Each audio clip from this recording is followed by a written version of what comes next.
来看卫福部的消息，卫福部桃园病院发生敢若是口毒红烟的事件，有一个护理师一直咧拍这个红烟啊床，随搁咧细念，影片被公开了后呢，院方甲市政府人员开始咧调查。这个护理师讲啊，是本身一时情绪控制了无好，有拍这个床珠啊，伊也毋过无拍人啊。目前院方已经将这个护理师甲这个病房的护理长调离现职，暂停临床的业务。啊，若真正有口毒行为，会面临停业的处分，相当会甲废除伊的执照。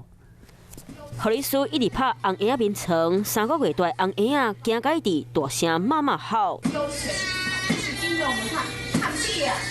听到红婴仔咧哭，护理师的手若无停落来，嘴角一直咧细念，一直咧骂红婴仔的家长。那么爱住院，通告社工啦！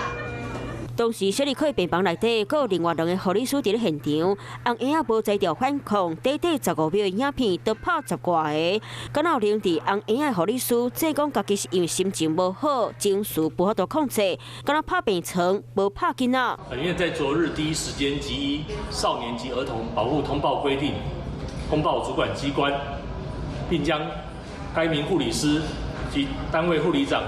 调离现职。暂停所有临床业务。护理师的行为涉嫌违反护理人员法、离校法和刑法伤害罪，卫生局和相关单位也开始调查。如果有不当对待，将依护理人员法第35条处1个月以上1年以下停业处分，情节重大者得废止其职业执照。家访中心会和家长联络进行家访，本来应该是照顾红婴的天使，却出现这脱线行为，互家属拢无法度接受。